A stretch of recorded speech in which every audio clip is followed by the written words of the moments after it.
Assalamualaikum warahmatullahi wabarakatuh. Selamat sore.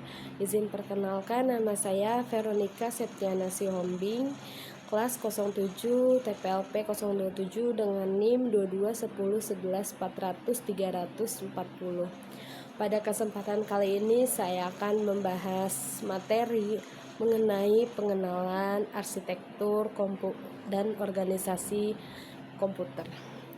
Sebelum kita masuk pembahasan materi, di sini saya akan menjelaskan tujuan utama. Terdapat 4 tujuan utama pembelajaran. Yang pertama itu memahami cakupan materi, organisasi dan arsitektur komputer.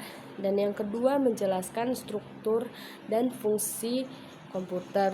Yang ketiga mengenal komponen utama CPU, dan yang keempat mengetahui karakteristik dasar komputer. Setelah kita mempelajari materi ini, kita dapat mempelajari bagaimana komputer ini bekerja baik di sisi rancangan maupun operasionalnya. Sekarang kita akan masuk pada pengertian dasar arsitektur dan organisasi komputer. Nah, arsitektur komputer ini berhubungan desain yang logis seperti sistem komputer, mencakup bagaimana mempresentasikan serta bagaimana perangkat keras dan perangkat lunak ini saling berinteraksi. Lalu organisasi komputer ini lebih menekankan pada realisasi dan fisik dari rancangan tersebut, yaitu bagaimana komponen seperti CPU, memori, dan perangkat input atau output. Nah,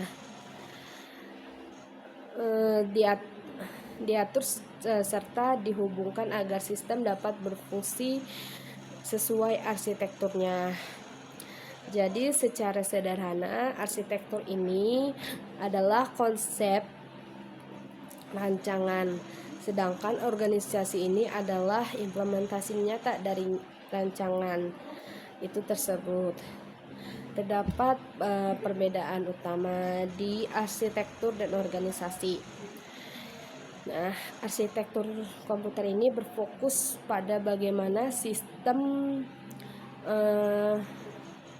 dirancang agar dapat menjalankan instruksi tertentu, dan juga arsitektur komputer ini berkaitan dengan rancangan logis.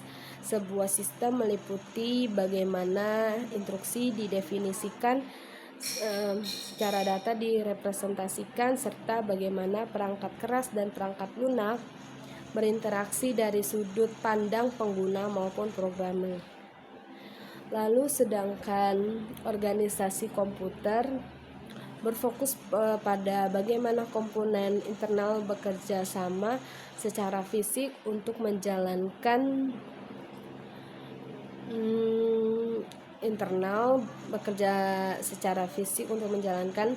desain tersebut. Dengan kata lain, arsitektur komputer adalah apa yang dilakukan komputer, sedangkan organisasi komputer itu bagaimana komponen komputer itu melakukannya, dan organisasi komputer itu lebih menekankan pada realisasi fisik dari rancangan, yaitu bagaimana komponen internal seperti CPU, memori, dan perangkat input atau output diatur serta dihubungkan agar sistem ini dapat berfungsi sesuai arsitekturnya. Selanjutnya kita akan membahas fungsi dan struktur pada arsitektur komputer dan organisasinya. Fungsi komputer ini mengacu pada operasi dari setiap komponen dalam sistem secara individu sebagai bagian atau struktur. Sedangkan struktur komputer adalah cara dalam beberapa komponen yang berhubungan satu sama lain untuk membentuk sistem yang utuh. Nah, secara umum komputer ini memiliki fungsi utama. Terdapat 4 fungsi utama dalam komputer, yaitu yang pertama pemrosesan data atau data processing, berfungsi mengolah data menjadi informasi. Yang kedua, penyimpanan data atau data storage, itu berfungsi menyimpan data maupun instruksi. Dan yang ketiga, transfer data atau data movement, itu berfungsi memindahkan data dari perangkat luar atau perangkat non-luar. Dan yang keempat, ada yang kontrol, berfungsi mengatur dan mengkoordinasikan seluruh operasi sistem. Fungsi komputer pada gambar ini ada data movement operators, berfungsi sebagai interface untuk memindahkan data dari data ke lingkungan luar. Misalnya input ke keyboard, CPU, misalkan input dari keyboard ke CPU atau CPU ke monitor. Terus yang kedua, ada kontrol mekanisme. Ini mengatur kapan instruksi dijalankan dan memastikan data semua komponen bekerja dengan selaras. Yang ketiga, ada data storage, Felicit, itu berfungsi untuk menyimpan data dan instruksinya.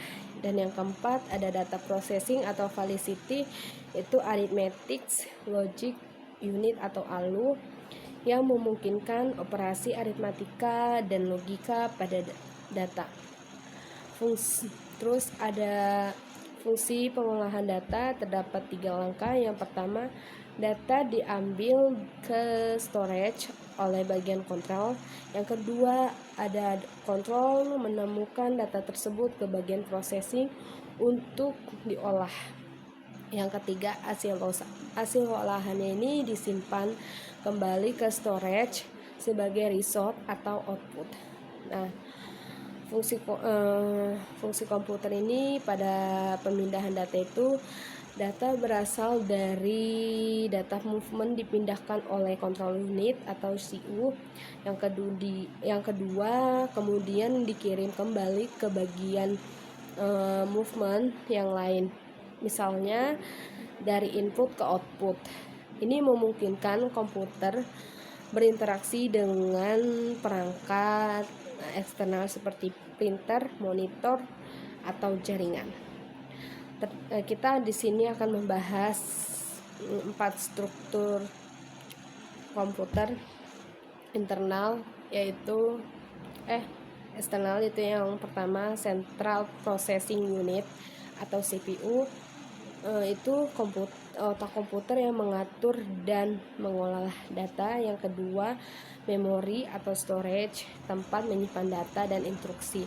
Yang ketiga, input atau output, itu perangkat untuk memasukkan data dan menampilkan hasil. Dan yang keempat, sistem interconnection, yaitu mekanisme yang menghubungkan CPU, memori, dan input atau output. Contohnya bus system.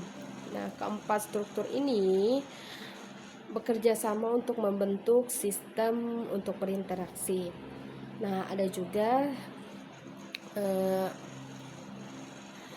internal CPU. Ada juga 4 struktur internal dari CPU.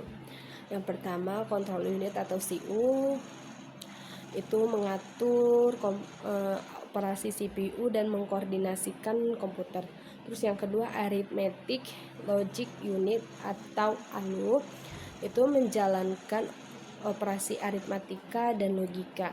Yang ketiga, ada register, tempat penyimpanan kecil dan cepat untuk data atau instruksi sementara. Dan yang keempat atau terakhir, ada CPU interconnection, itu penghubung antar komponen CPU agar komunikasi data dapat berjalan dengan lancar dengan tempat. Ya, bagian ini CPU dapat menjalankan fungsi pengendalian, perhitungan, serta komunikasi atau komponen secara efisiensi. Sekian dari presentasi saya, kurang lebihnya mohon maaf. Terima kasih, selamat sore.